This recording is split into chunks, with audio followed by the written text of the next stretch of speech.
All right, welcome in everybody. Mic issues for me today, so I'm wearing a headset. I am the in.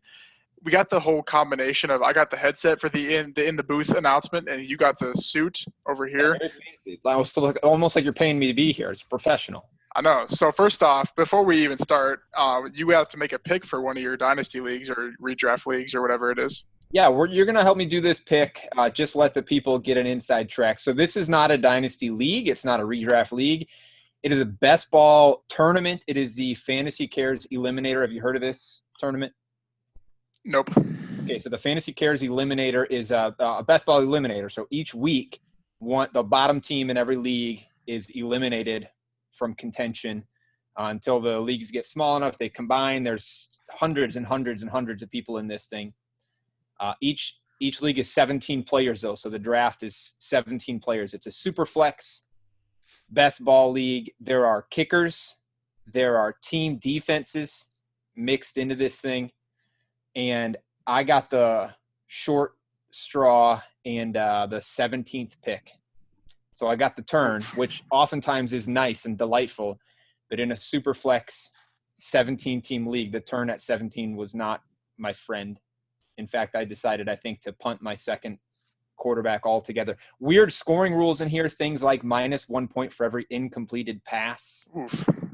But it's plus 0.6 for every completed pass. So if a quarterback goes 62.5%, he's gaining points for you, which that's not that high. But Baker Mayfield is below that last year, so. There were only 19 quarterbacks above it on the year, and we're way past 19 quarterbacks. Right now we're in round 7 at the 7-17. Again, it's best ball. It's full PPR with a tight end bonus, some other first down bonuses, long touchdown bonuses. So that's all the background I'm going to give you. I'm not even going to tell you what my team is because it's best ball. It doesn't matter. Doesn't fucking matter.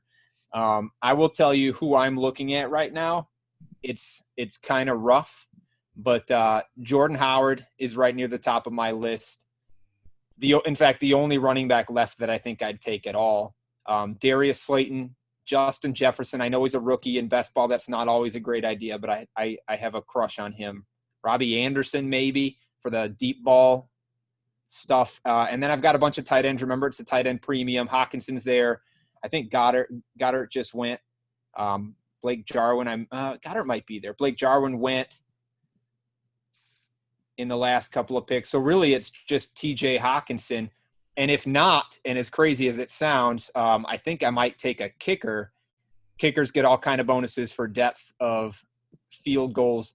Plus I had this thought when I started this thing, what if I took 16 kickers in a row? You play eight positions, right? And if you think about like any redraft league you've ever been in any given week, there's 3 or 4 kickers that score 20 points, right? So if you just draft 16 kickers and every week you can have 4 or 5 year guys score more than almost all of the running backs in the league, I thought that might be a good experiment. I didn't do it, but that's interesting.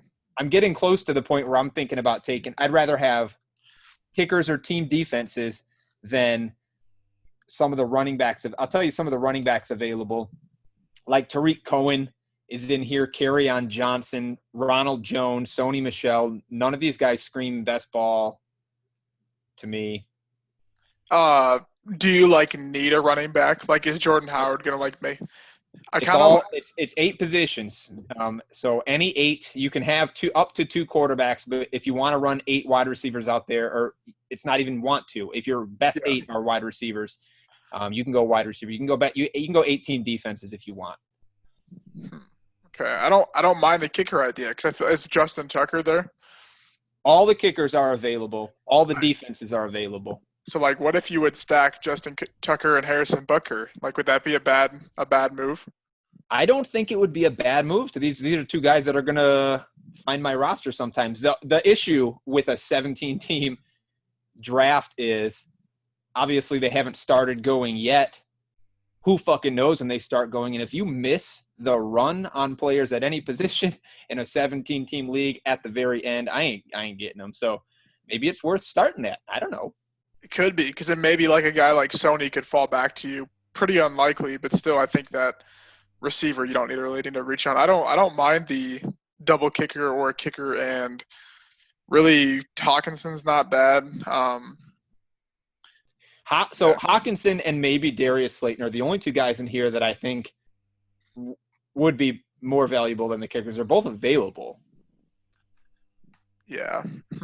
But I don't know. I mean, I don't fucking know. I mean, if you think about this, you're probably not going to lose with the kickers right away, if that makes sense to you. Like you're probably not going to be the lowest scorer, but then you have to win, or you want to win, obviously. So yeah, I take it back. Hawkinson's not available. Dallas Goedert is available. I might take Dallas Goedert here. Yeah, right? Maybe go Goddard and Tucker, or Goddard and Butker, or someone. It's which one though, right? It's got to be Tucker for the deep ball kicks. I would say so. All right, I'm going to pick Goddard here with my first pick. That's the 7-17. And at the 8:01, I'm going to start the fucking run on place kickers. This is going to be really exciting. I'm going to hear a lot of, like, we got a chat going on Twitter for our little league here. And it's, I'm going to hear some shit about this, but I don't care. Justin fucking Tucker. I love it. Well done, sir. And look, if you're not in the FCE Eliminator, if it sounds interesting to you, obviously Fantasy Cares is a huge charity worth looking into. They're still filling up leagues. You have to join, you have to pick a celebrity and play in one of the celebrities' leagues. So you're playing against a quote unquote fantasy football celebrity. My buddy won the Scott Fish Bowl last year, so I'm playing against him in his celebrity league. But kind of fun, kind of a cool charity. We're looking into. The scoring rules and all that are so different that it's interesting. After I've done 24 dynasty startups in a row, it was something different. And also, I can play Yahoo Best Ball. I'm in Iowa. I can't play any of the other ones, but I can play Yahoo. So we'll probably have to do some Yahoo Best Ball drafts for sure. How can you play Yahoo, but you can't play anybody else? What's that? I don't know. I tried doing it yesterday, and it worked. And there was no restrictions or anything for some reason. So maybe it broke, or I don't know. But yeah, Weird. All right. Let's hit the intro and get into the video. Are you ready, Jerry? I'm ready. Just want to make sure you're ready, brother. Show me the money.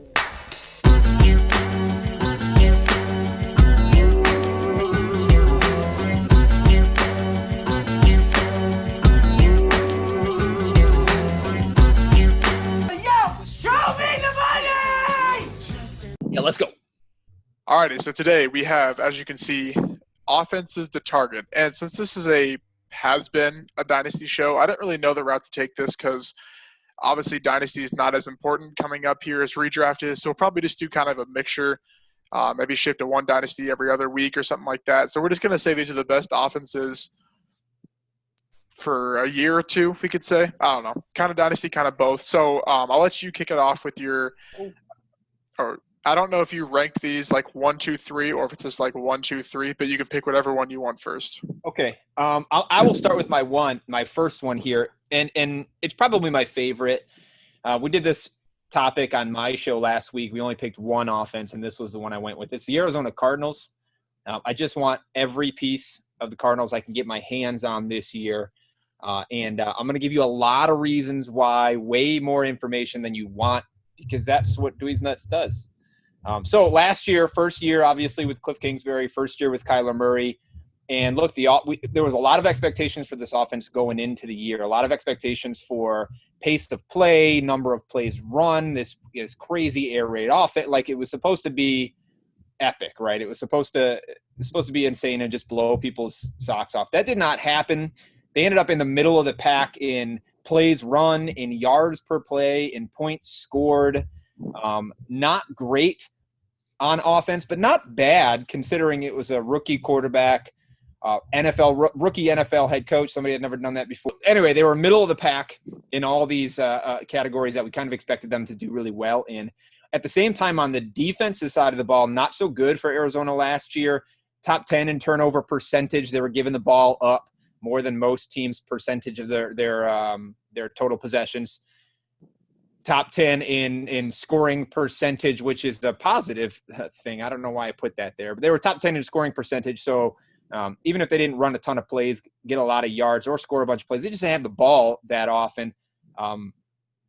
They were top 2 in rushes per carry too, which is an interesting stat. I don't know necessarily how much that carries over, but I thought I'd put it in there because it was interesting. They went from David Johnson to Kenyon Drake last year, and both guys succeeded in that running scheme.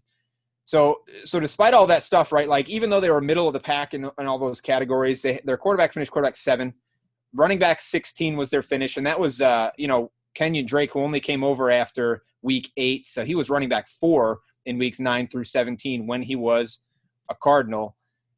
There were 2 wide receivers inside the top 40. Now, that's not great, and we know the wide receivers struggled there last year, but we'll get to that in a minute. And if you're wondering, their kicker was kicker number 4. I considered him in that fantasy cares. I'll probably end up taking him if I get a chance. And all that, so like all that stuff, despite the fact that they were in the bottom 2 in defensive yards given up, defensive plays run, like their defense was really bad. They weren't on the field offensively very much last year, so that hurt their chances to run a lot of plays. They were getting off the field too often on third down, but not able to get other teams off the field too often on third down. So the offense was mediocre, defense was really bad. The fantasy players finished really pretty well anyway. And then comes this offseason.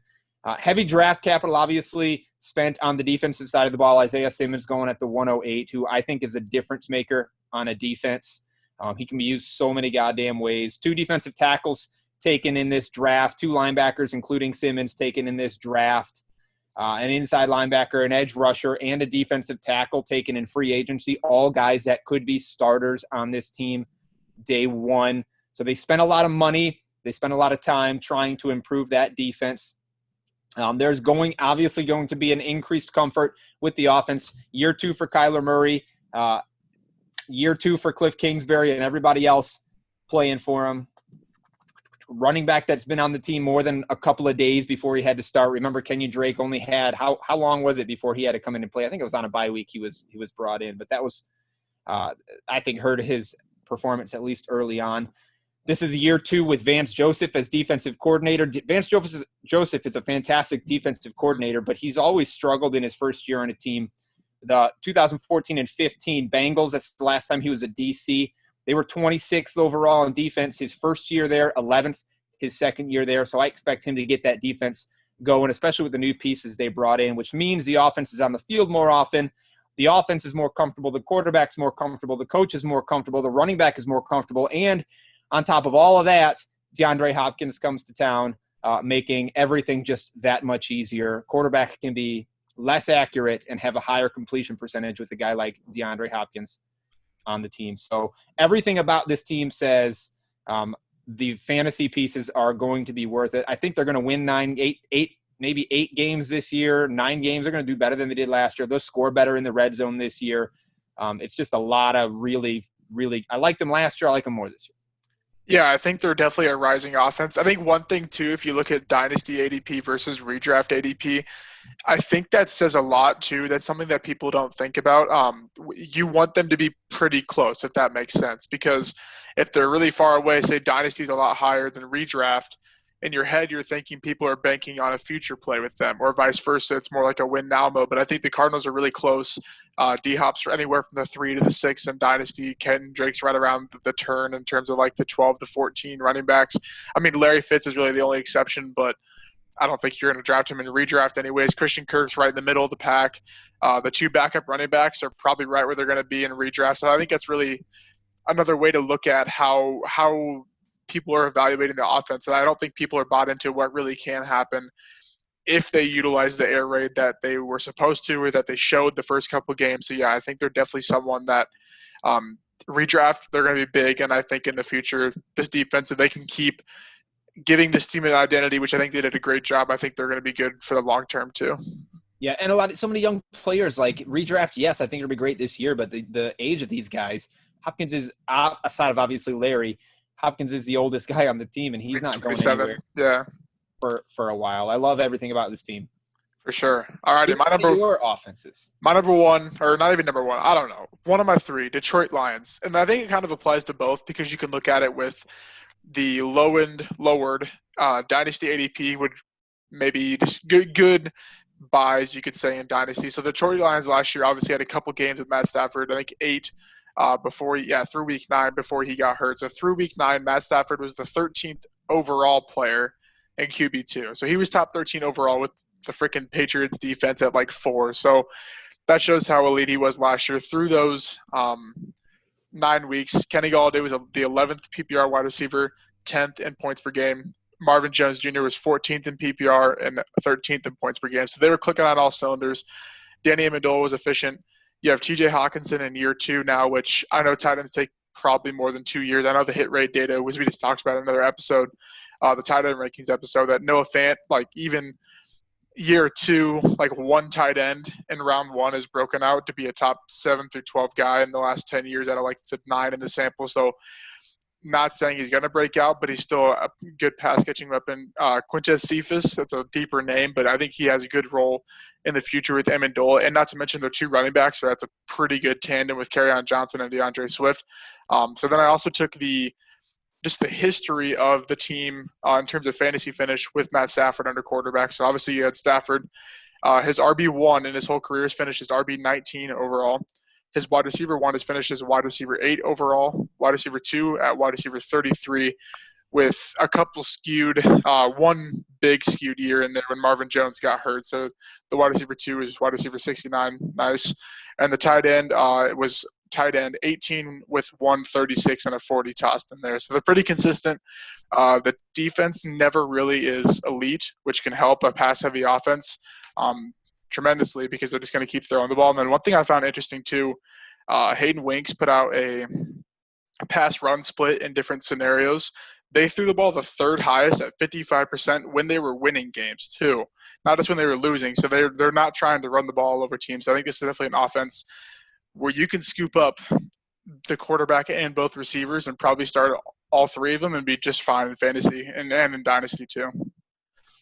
That last call was a little bit ballsy. My big concern about Detroit, first of all, after you said wide receiver 69, did you say nice? I did say it. You have to say it. Come on.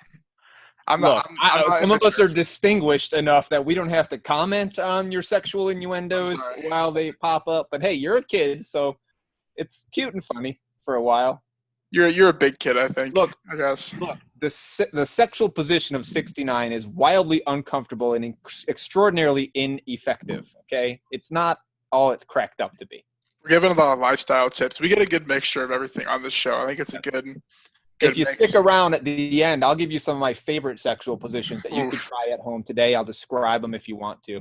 Danny, don't get too excited when you're watching this. All right. My concern about Detroit is I just don't think Stafford can finish a year. He's broken his back twice. I mean, we've seen this before in Tony Romo, who had the same back breaks over the course of 2 years, and he kept trying to come back and 6 months later he's in the booth. Like, it's just not an easy thing to do. And as much as Matt Stafford is like an underrated dog, like this fucker will get out and play. You just can only do so much when your body's starting to give out.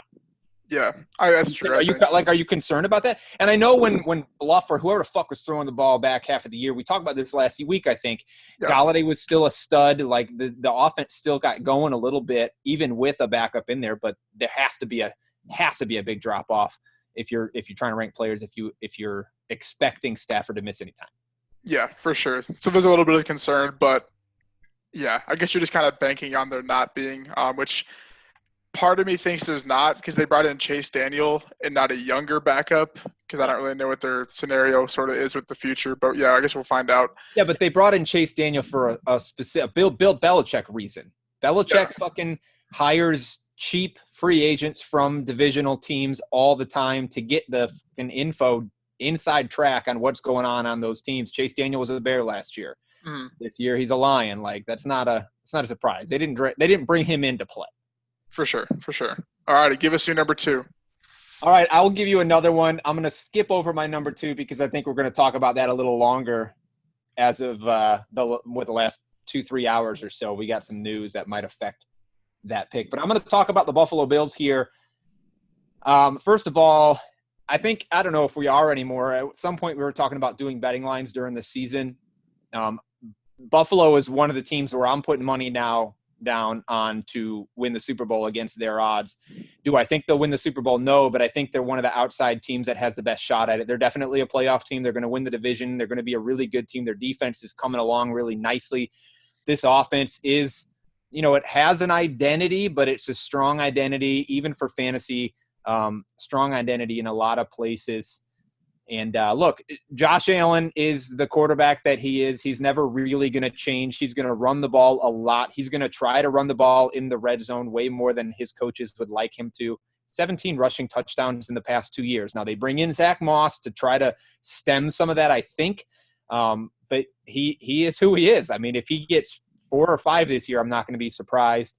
And that's plenty. It doesn't have to be 8 or 9 in order to be valuable. He's going to become a better passer as the years go on. He was better last year than he was the previous year. He's never going to be a Drew Brees passer, but he threw the ball enough last year. I mean, I think they were bottom 6 in passing attempts, but John Brown had 120 targets or 115 targets or something like that over just the 15 games he played in. He was relatively accurate relative to the season before, so I'm not really shying away. I know a lot of people that are, they see Diggs go to this team, they're shying away immediately because Josh Allen's inaccurate. They see Moss get drafted and they're immediately off Devin Singletary because, Moss was drafted pretty high and he was drafted to do a thing, and that is to score touchdowns. But I think there's still plenty to go around. Last year, where did he finish? I think Josh Allen was the 6th overall last season with those rushing touchdowns. Will he finish there? I don't know. In that the high dollar ADP we looked at for our ADP show on Fantasy Mojo, he's going as a quarterback 7. Might be a little bit high for my taste. I don't know that he's got a lot of room to climb from 6, but I think he's going to finish inside the top 10 just because he is who he is, and he's gaining weapons this year to help spread things out a little bit on that offense. I mean, he was throwing it to John Brown and Cole Beasley last year, and he still managed to do just fine through the year, at least on a per-pass basis. So I like him. I like Diggs. Diggs is going as the wide receiver 25 right now, which I think is just kind of ridiculous. Like I said, the targets are going to be there. I expect probably somewhere between 110 and 120 for Diggs, which doesn't put him in the top 6, 7, 8 wide receivers likely. But I think he's going to finish top 15 easy, and he's going as 26. That's a fucking deal. So when I'm thinking about offenses what is the value I can get for the players? Diggs is a great value. I think he's going to demand a lot of the red zone work on this team as well. So we know we got Moss coming in to handle some of the red zone work. I think Diggs does a lot of that too. Last year, with Thielen out half the year, he didn't do a lot of it. But in 2018, when Thielen was there, at least for more of the year, Thielen was there, he had 26% of his team's red zone targets. He scored 5 touchdowns from inside the 10. And his contested catch rate in his first 2 seasons, or first 3, whatever it was through the fucking roof. I mean, like 85, 90% contested catch rate in the end zone. He thrives at that. He's great at it. He's not a huge body, but a 50-50 ball on a fade, that's his all day. Nobody really – I don't think anybody stepped into that role last season. Cole Beasley did catch a bunch of touchdowns inside that 10-yard line. I think he had 5 touchdowns on 8 targets, which is good, but it's certainly a different route. It's a different kind of play call. Beasley running from the slot, then Diggs running that fade or that back shoulder in the corner, which is an NFL favorite. So I like that. Singletary, who's going as a running back 22 right now, which again, that might be a little bit higher than I want to have him, but I think he's going to be a big receiving back this year. He averaged a little over 4 targets per game in all the games that he started, at least 50% of the snaps. Doesn't sound like a ton, but it's top 16 in the league. I think he's going to be just fine there. I think they'll use him a little more, maybe even in the passing game. Moss might come in to spell him a little bit on first downs, but I think Singletary finds the role that he's meant to play on that team this season, and he does just fine. He's not going to fall off like people really expect him to. And then there's Moss himself. Last year, 3 touchdowns on the ground. That's not true for running backs. Sorry, 3 touchdowns from running backs on the Buffalo Bills last year. Obviously, the team saw that as a need. They used their second pick in the draft, which was a 3rd-round pick, but they didn't have a 1st-round pick on Zach Moss, who is a big man, a beast of a running back that doesn't go backwards. He gains yards. You know how much I loved him going into the whole offseason. He's going as the running back 34 in ADP right now. And to be honest with you, I think his ceiling is 8 to 10 touchdowns. It sounds crazy from a team that only had 3 for their running backs last year, but Josh Allen scored 9, and they're not gonna let him keep doing that. Moss is gonna come in and take plenty of that. The only piece I don't want on this team is the tight end. I don't want anything to do with Dawson Knox. I think he's trash. No, yeah, I think that was perfect. Like, I think they are a team. Thank you. That was Lucas. good. Like, here's the thing. Like, this might sound dumb, but they're a team that can compete with the Chiefs, with the Ravens. We saw the Titans do it last year. They had elite defense, and they managed the ball on offense. I get Josh Allen's a little inaccurate, but there's a reason he finished as QB6 in fantasy. I know that's not a direct correlation because he has that dual threat. There's a reason this team went to the playoffs. That game was – there's a ton of bad calls in that game. That was a while ago. People probably don't remember it. They probably should have won that game. I think they would have competed with the Chiefs in the cold weather because, 1, they play in Buffalo. Like, come on. That's the only thing you need. The Super Bowl thing, that's true. 1, for the cold weather. 2, I think Diggs, he's the only one I'm probably – well, Knox in fantasy, don't take him. I just don't think where Diggs is going to go, he could return that, but I think it'd just be a pain, and I just find value elsewhere around his ADP. But I think overall this team is going to be good. Yeah. And if your wide receiver 3 is Cole Beasley, like, I know it doesn't sound good on paper, but like, you don't have, like, it's why Randall Cobb produced last year. You didn't have to worry about who the hell was playing the slot when Randall Cobb was going to catch the ball every time. So yeah, I think they're a great offense in general, in dynasty, in redraft. And yeah, Zach Moss is taking the starting role there. Well, not starting role, like the main. He'll have less rushing carries than Singletary. Yeah. At the end of the year. But it'll be close. It'll be closer to people. Yeah. I think I've got him with 100. I'm doing my projection. I think I've got him with a little more than 100 at this point. I think he'll be a better like value pick. I'll have that in the draft guide, the teammate battles thing I'm doing. I think he'll be a better value pick because they didn't give the ball to Singletary in the red zone in the playoffs for a reason, because he's just not going to be able to do that. He's 5'8". That's why Alvin Kamara doesn't see a whole lot of red zone opportunities in terms of like inside the 5-yard line. Like Josh Allen, I think he had 5 rushes inside the 5 for 5 touchdowns. So like you could say regression, but I mean, like, he's just a big body guy, so we'll see. But yeah, I think they're a great offense that people. I don't know if they're undervaluing per se, but I think that there's definitely a lot more room for improvement than people think for sure. In the general population, there is a lot of undervaluing going on. Like in some of the leagues that are in the know, not so much. Right now, I'm doing a dynasty startup, and we're in round 12, and Stephon Diggs has not gone yet. That's crazy. That's undervalued. But yeah, look, to your point real quick, Stephon Diggs, John Brown, and Cole Beasley might be the most underrated wide receiver core going into this season. I think that's a pretty fucking good. John Brown himself, like, if it weren't for his sickle cell, he would have been a real stud for a long time in the league. Cole Beasley is just so fucking reliable. That's a good wide receiving core. And they have Isaiah Hodgins, which I love, from Oregon State, great hands. And then they got another Gabe Davis. It's another deep burner, too, that I think could just make this offense click on all cylinders. So, yeah, I like that. And the division's wide open for sure, too. All right, my next one is the Pittsburgh Steelers. So Big Ben, he had Tommy John surgery. The only quarterback since they recorded, like, injuries in a database with Tommy John surgery, one. The only one is Big Ben. So, like, I kind of just take this as, like, this is a fluke injury, and he stated that he's not shaving the beard until he can throw a football. It makes sense. I've been saying he's not coming back to be average. He's coming back to win. The team went 9-7 last year with freaking Duck Hodges at quarterback. This team's going to be good. I think people will buy into it as the summer goes along, but if you can capitalize right now in dynasty or betting or whatever, even if you draft and redraft, or maybe just in terms of, like, your evaluations for players, you have to bump this team up. Completely throw away 2019 because there's no good reason to look at that stat line. There's, like, no matter for any player, there's not. In 2018, the Steelers were 5th in touchdown per drive. Big Ben was QB3. James Conner was running back 6 in PPR in 13 games. Juju was wide receiver 8 in PPR without Antonio Brown. So, I think that was Antonio Brown's. Actually, sorry, that was his final year. So he was like number 3 or 4. I don't remember if he played one more year than that. The averages under quarterback Big Ben, that's a long time. It's quite a bit. All the way back down to 2011. RB1 is RB13 in PPR. Wide receiver 1 is wide receiver 10. Wide receiver 2 is wide receiver 34 average. And the tight end is tight end 14.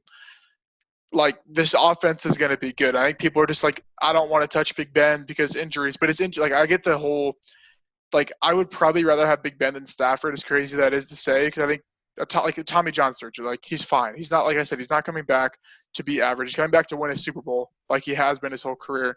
And I think people need to buy in. Juju back in the slot was dominant. He was like the most in yards from the slot, most in yards per route run from the slot 2 years ago. I put a thing on my Twitter, Deontay Johnson versus James Washington, how James Washington was literally better last year. But that's only a good thing for Big Ben. He has those weapons. He has Chase Claypool, the good offensive line. Eric Ebron might be good in fantasy this year if they have a lot of red zone attempts. Anthony McFarland is a change of pace for James Conner and Benny Snell. Like it's perfect. It sucks because they have to beat the Ravens to ultimately win the division, and I think that will be back to the fun games that we used to be able to watch the last 3-4 years of them playing. But I think it'll be tough for them to overcome that division. But overall, I think like just buy into this offense. James Conner is the only one where like if his ADP rises, like no way, because the injury concerns are real. But if you can get him in the 5th round, where I've seen him go, like take that every day and run, and just take McFarland in like the 9th round. But yeah, I'm completely bought into the Steelers. Right, I mean it kind of was. But then when I heard Big Ben was like the only quarterback with Tommy John surgery since they started recording data, like I'm completely bought in. And we know in the last 8 years or so, Tommy John surgery has come a long way in baseball. Pitchers now come back to absolute full fucking health, no limitations at all after the surgery anymore. So you got to trust that he'll be ready to come back. It's all the other stuff. Like the issue with Big Ben is he's always hurt, but he always plays hurt, right? He doesn't leave games. People think, yeah, he's going to get hurt. Even if he fucking gets hurt. I saw him break an ankle in a game and finish the fucking game. Like, dude's a different species of human. Maybe it comes from all the rape. All the rape just empowers his body to play through anything. That's true. It could be. I don't know. Like, my thing is, like, he's just such a competitor. You see that. Like, he's probably the least athletic quarterback the last 10 years to be that good. His arm strength is not that great. He's just we all saw him this offseason. It was disgusting. We didn't think winner. Yeah, so I just love him as a competitor, and I think that'll show this year. I think they're another sneaky team that could potentially push pretty far. I really, really, really, really hate Ben Roethlisberger as a human being, both because he rapes women. Yeah. But more importantly, when I was in college, I went to Bowling Green State University. You won't remember this because you were a small child at the time, but it was, it was 02 or 03. BG cracked the top 12 in the nation. We were on a crazy winning streak. Josh Harris, Omar Jacobs, some of the best quarterback play I've ever seen. This is when Urban Meyer was coaching at Bowling Green State University. College game day comes to our school when Northern Illinois and Michael Turner came to town, and we beat the shit out of them. It was a fantastic season. We were everybody's favorite to break into the BCS, something that you just don't do. And then the last game of the season, Miami of Ohio and Ben fucking Roethlisberger come to town. We lost that game. I think it was 62-10. Played them again a couple of weeks later in the MAC championship, and he fucked us up again. And nobody has spoken the words Bowling Green State University Falcons since. It's very frustrating for me as a human, but rest in peace. But I understand the love for the Steelers team. Look, before Antonio Brown leaves and Big Ben gets hurt, the Steelers are perennial favorite offense in fantasy football and just offense in general. They're always at the top. Outside of AB, which clearly they don't really need him, they're back to full form. Le'Veon Bell, we know what he is now. He wasn't the reason that running offense was so good. It seems like this is a year where they're going to resurrect some of that old glory. I like it. Do I like it in Dynasty as much? Probably not. No. Because of the aforementioned issues behind Ben at quarterback. He's 38 years old right now. Will he play another year? I think he's planning on playing another year after this right now, but plans sometimes fall apart. But this year, absolutely take him. And Juju, I've seen some of the best value I've seen in any player in some of my drafts has been Juju going 9th round in a redraft league. People have him ranked at like 25 for receiver. They have like Terry McLaurin, DK Metcalf over him. Like, come on, guys. Like, don't make this – because they have the whole narrative like he can't perform without AB. Well, yeah, if any receiver breaks out in their one season with AB, sure, they can't perform without him because they haven't played without him. Like They've that's done not it. it's a dumb narrative. But yeah, all right, let's move on to your not really controversial, but kind of controversial Yeah, offensive three. I mean, it's going to be a conversation that we have to have, and it's the Minnesota Vikings. We'll get to it in a minute, the quote-unquote controversial bit, but look, last season, the Vikings struggled a little bit on offense, right? 27th in plays, so they weren't on the field running a bunch. 16th in yards. They were 8th in points, so they did manage to score. They were pretty efficient as an offense. I don't really know that the efficiency changes much because not a lot has changed on this. Obviously, new offensive coordinator coming to town, but the player personnel, not a lot has changed. Yes, Diggs is gone, but we'll talk about that in a second.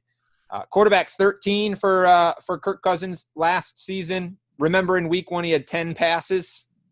Adam Thielen was gone for half of the season, his wide receiver 1.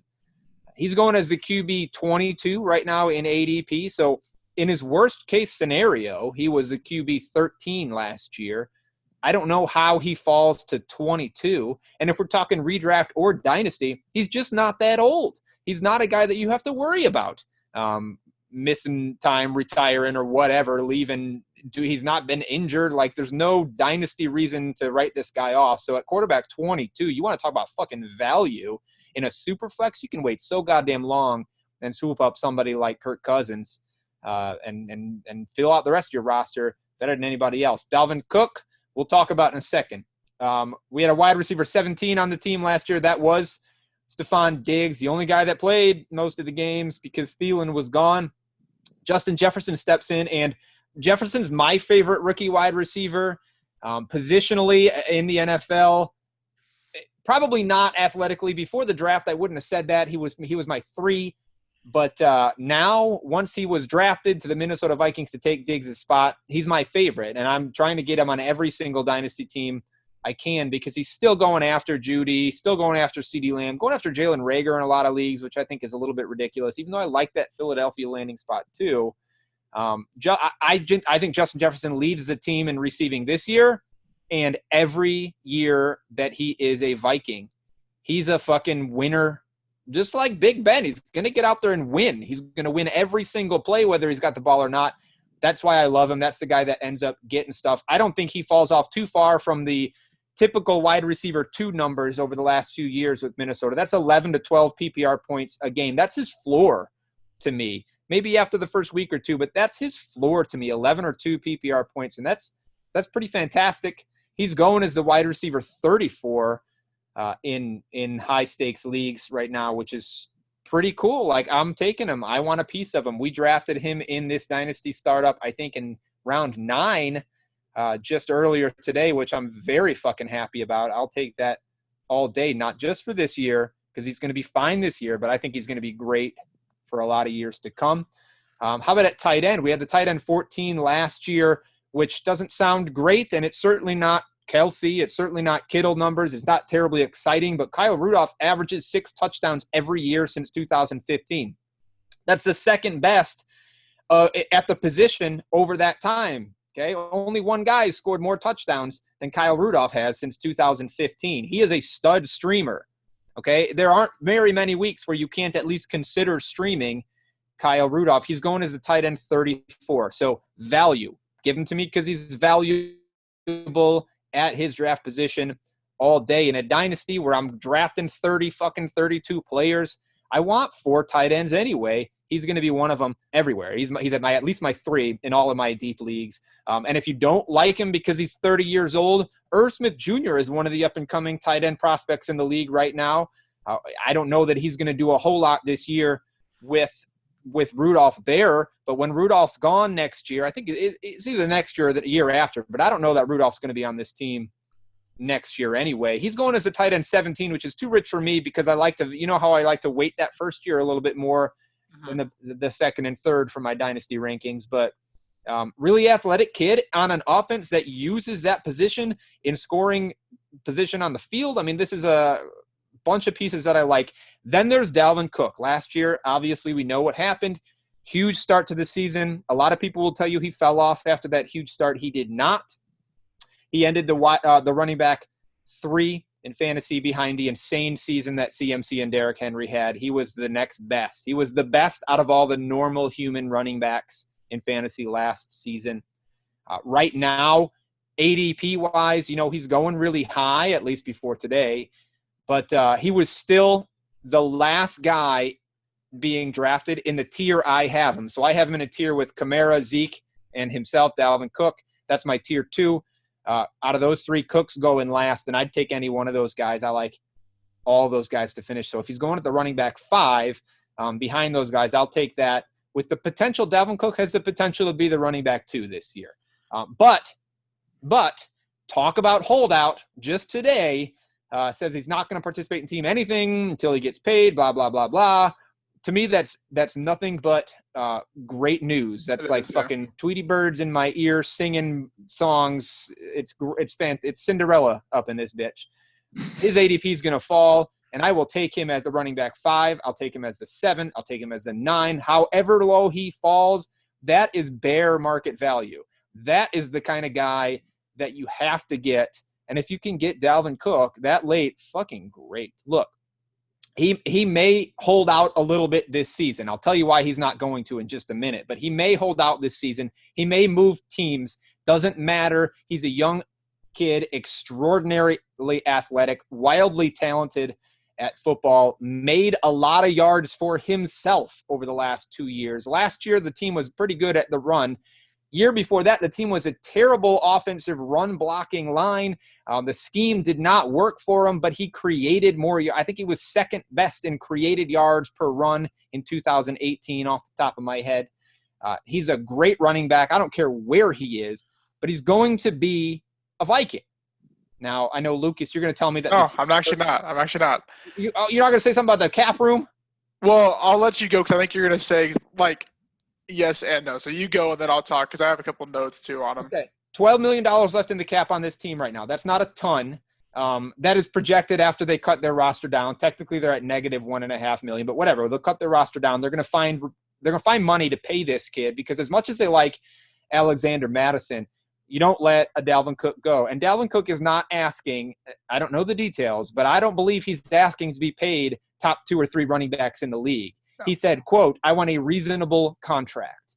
He wants to be on this team because there's potential for this team to go far in the playoffs. They want him on the team because there's potential in this team to go far on the playoffs. That's not the time to let go of these guys. And they're going to find the money. But more importantly, the NFL has a new CBA this year, okay? And in this new CBA, in a lot of ways, some of the top-end players were a little bit fucked. Running backs were a little bit fucked. And one of the ways that they're getting fucked over is this holdout stuff. It's a lot harder now to hold out in the NFL than it was last season. Fines are increased for every day you miss of training camp. He's still on his first contract, so some of that stuff's a little different for second contract guys, but fines are increased. Fines are guaranteed for those second-year guys. That doesn't really mean anything to us. And once he misses 5 days in a row of training camp, 5 days now, he loses a year toward free agency. If he comes back after 6 days gone, he loses a year of free agency automatically. Like, that's in the contract, in the CBA now. He don't want to do that. Because if the team ain't going to pay him now, he doesn't want to give him a free year after this. Yeah, well, no, on top of that, it's with the new CBA, and it's also, like, passed. It really wasn't, like, a brand-new rule.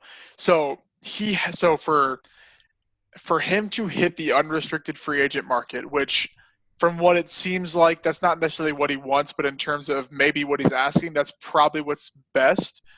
He has to at least come to training camp, the whole training camp, and not miss a game in terms of not hold out a game. He can be injured, still on the roster, but he has to not hold out and come to training camp to be an unrestricted free agent because he was a second-round pick.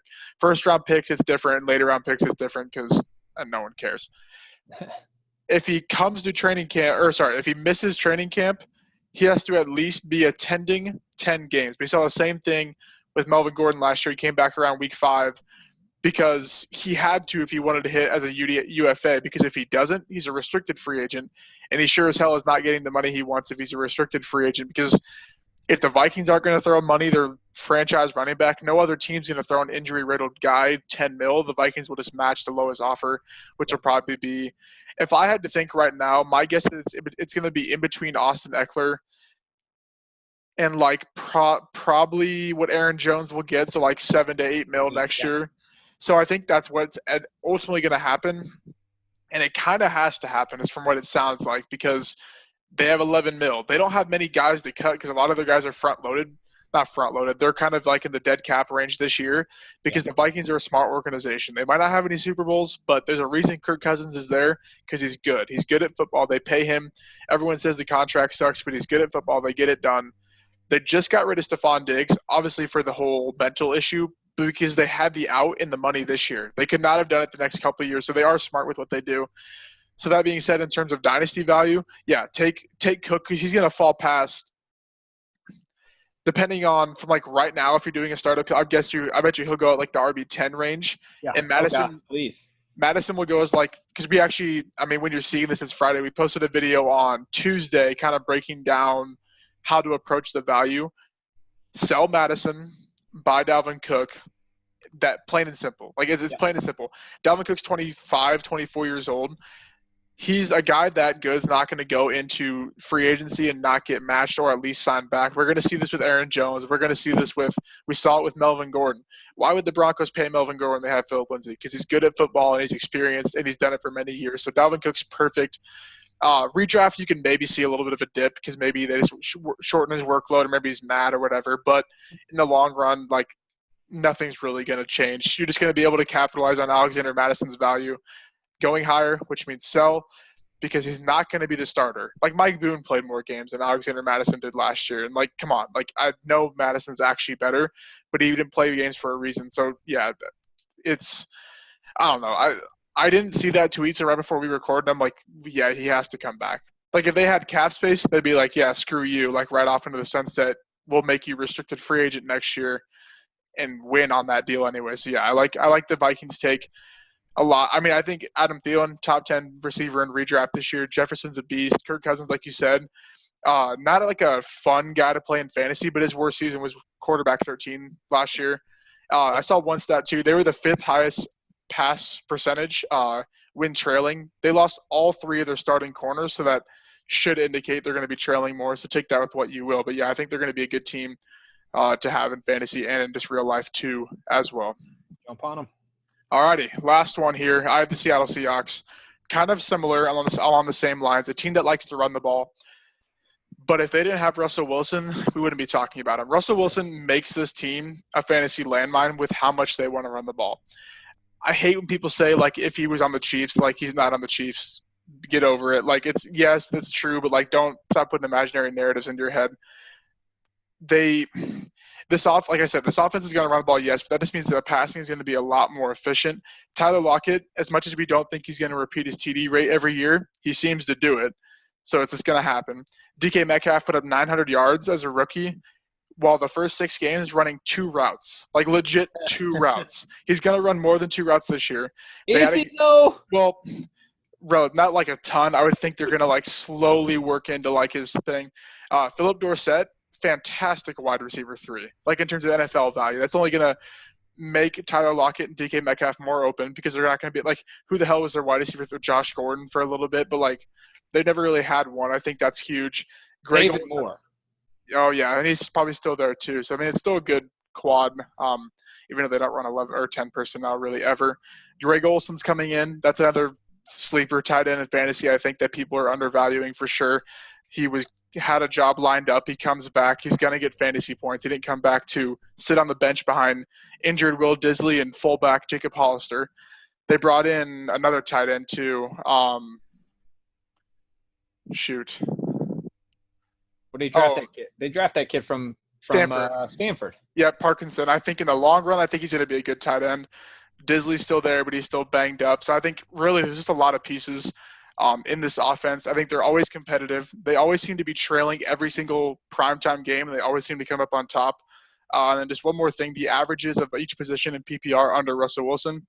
Running back, 19 with a really rough stretch of 3 years of 35, 34, 46, but before that it was 5, 4, 4, and then 13 and 10 the last 2 seasons. The wide receiver 1, 18 overall, with his first 3 seasons in the league being 32, 29, 34, but after that the lowest has been 15. The wide receiver 2 is 42, but we saw last year with DK, I think like the first real wide receiver 2 he's had, 24. The tight end, 19. Last year it was 22. Year before that was 27 because they just had a cycle of injury guys. Olsen could get injured, but in the long run, I don't think he would be coming back injured. He could obviously get injured in the game, but I think he's fine for sure. So I think Seattle's a team to capitalize on because I've seen Tyler Lockett being ranked in like the 28, 29. It just shocks You know where me. he's going in Fantasy Mojo? Where? Like 32? 30. Wide receiver 30. Like I get the concept of like he could like actually no I don't. I was off. He out targeted DK all the way through the season. Like late in the season, he was out targeting him because he's the one on the team. Yeah, like I think I overthought because last year I was off him because I was like the TD rate can't sustain based on the pass run split. And like at the time that was reasonable because people were kind of off him, but then he did it 2 years in a row. He's like 5'8". There's a reason he kept DK Metcalf, probably one of the best athletic receivers we've seen in the last 2-3 years. He broke out, but not like taking over. They play 2 completely different roles too. I hate when people say like one of them is going to be the wide receiver 1. No, they're going to be like I don't really know if Lockett's the alpha, but they're going to be tandem. They're going to be what the Vikings have been when they had Diggs and Thielen. So target Seattle. Let everyone else be scared of they run the ball too much narrative. And who's to say they're going to run the ball a lot? I know it's like throwing this out there, but if Carlos Hyde's their alpha and Chris Carson, Rashad Penny, and Travis Homer are hurt and DJ Dallas is their backup, they're going to have to throw the ball a little more, just plain and simple. Nah, they're going to run it. So I got a couple of questions for you. Are you saying you think Olsen's the starter from the jump? I don't know because I think he tore his ACL. So I think I don't know yet. I think week 1, I think Olsen will just be the starter because I do like Parkinson quite a bit in terms of like you got to develop him into something. Hollister's kind of a tight end, but he's more a fullback if anything. Even when he was like the starting tight end, he still lined up in like the J-back role. So I don't know. I don't know if Greg Olsen plays the tight end. He could just play like a split out to the slot type of guy here and there. He'll probably play like 60% of snaps, but I still think he'll be an okay streamer here and there. I am drafting Will Disley as if he's the starting tight end on this team all day. And the starting tight end on the Seahawks get 2 to 4 targets a game, but they score Will Disley scores a touchdown every fucking game he's in. I love Disley. Yeah, he's on tight end 38. Yeah, because the injury and people just kind of forget about him every year. But yeah, even then, like you could take him. I mean, in a redraft, you're probably not taking him, but you could just keep him on your watch list for sure. And Olsen, you're probably not taking in maybe a deeper redraft league. But yeah, there's lots of options here. They always seem to overcome any narrative you can give him about running the ball, TD rate. Because Russell Wilson's just that good. So yeah. So my other question is, what are you doing about Rashad Penny right now? I know he's likely to start on the PUP. He'll probably miss 3 or 4 games. And look, last year it was really disappointing, his workload with Carson there. Hyde comes in, but he feels to me like, and I haven't really dug into the research on this, but he feels to me like somebody that you could be targeting as a late sleeper that might do something. Do you feel that way? What are you doing with him? I think it's more of a dynasty play. Just because, well, one, I like numbers a lot, so I'm going to base it off the hit rates that you dug up. Round 1 running backs, I don't have it with like pulled up, but like they're good. Like round 1 running backs don't fall off. Carson, like I don't want to say Penny's a better running back than Carson, but we're going to see Carlos Hyde run for 1,000+ yards in this backfield this year, and it's going to prove that Carson's just a product of this backfield. The fumbling issues are there. They're not going to sign back Carson after this year. Like, clearly, they drafted DJ Dallas. They signed Carlos Hyde. So, like, to me, I think they could just rest Rashad Penny, and then he's the starter next year with DJ Dallas. And I think that's a pretty good pairing. So I think it's more of a dynasty trade target, stash, hold, redraft. Running back 56 right now. He's going around 15. So that's exactly what you're doing if you're drafting him, right? You're drafting him as a stash. That feels right to me. But I think redraft, like maybe your last pick, and you just if you have an IR spot, go for it. Just toss him on your IR. But like Yeah, I mean, I don't think even if he comes back, the rotating 3, 4, 5. I think Homer's going to get snaps. He saw snaps in the playoffs last year. DJ Dallas, they obviously drafted him for a reason, and they have Carlos Hyde, Chris Carson. So to me, I'm kind of just off this whole backfield anyways in redraft because who the hell is going to be getting the carries? But in Dynasty, I think there's quietly some sleepers with DJ Dallas and Rashad Penny. It sounds like you think Carlos Hyde is going to get you think Carlos Hyde finishes the rushing leader in this backfield, most yards? No, yes and no, because I think because Carson's going to get hurt again, and he's going to fumble the ball, and he gets pulled when we see him fumble. Like, I get you can't predict fumbles, but like you can predict him getting pulled when he fumbles the ball. So like, it's just not a good spot to really. I could just care less to not have any part of this backfield because there's not. I don't know. It just seems like a landmine, kind of like what it was last year, sort of the year before when they had Chris Carson rumors in training camp with Rashad Penny. So it's just not a good situation to be in.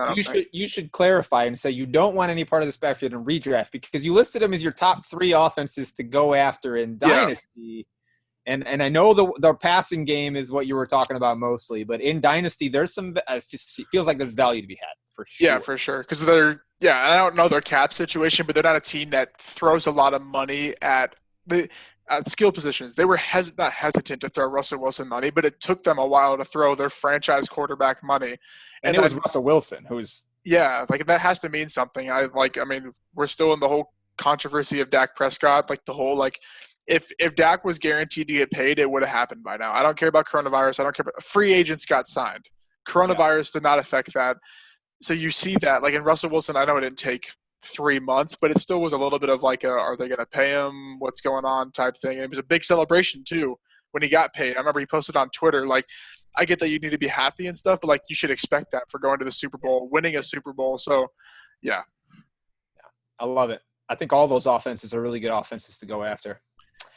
Yep. Next week, though, we're going to hit the nasty fuck offenses that you don't want anything to do with. That might be more fun to research that show than this one was. Although this one was fun. I like it. Do you ever go into a draft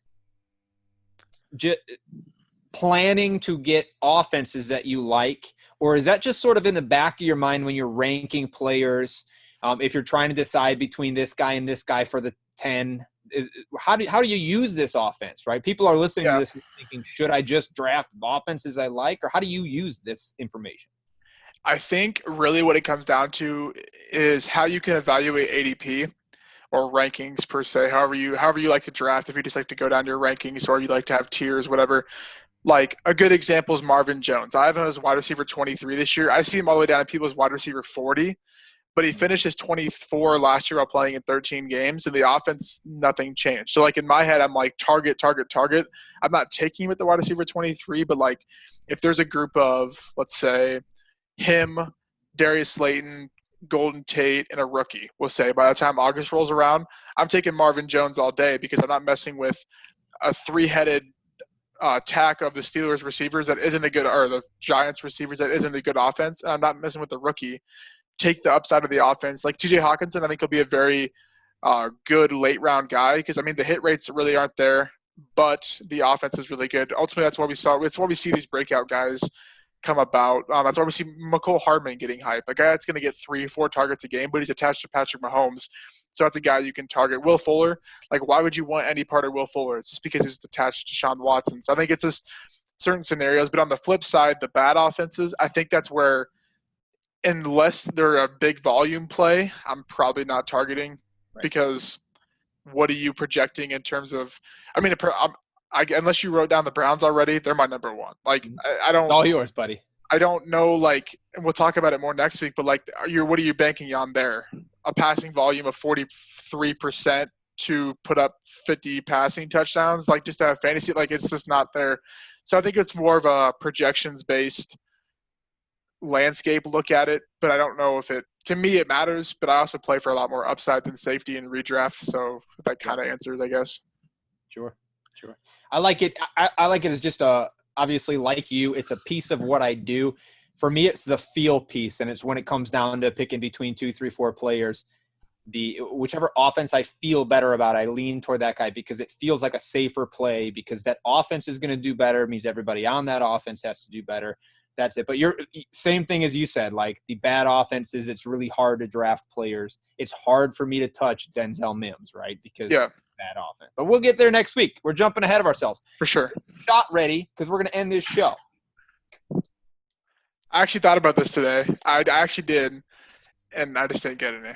Next week, I promise. I promise next week. Bad offenses. I might be disappointed if you actually do pull out a shot one of these days. Anyway, cheers to you. Cheers to our listeners. I'll take this. You tell them about the website and the coming draft guide while I take the shot. Yep. So July 6th is the launch of the draft guide. We'll be updating it from July up until the season starts. So that will be, if you're still watching this, that'll be where you're going to get the content in season, because we're going to be offering an in-season package. We'll have a Discord like for just the people that buy that, but that's where you're going to be getting all the writing, all the notes, all the whatever we're doing on the website. It's the same link, the fscdraftguide.com. If you go down below, it'll tell you to log in. You obviously can't log in because it's not live or anything yet, but you will have to have a login.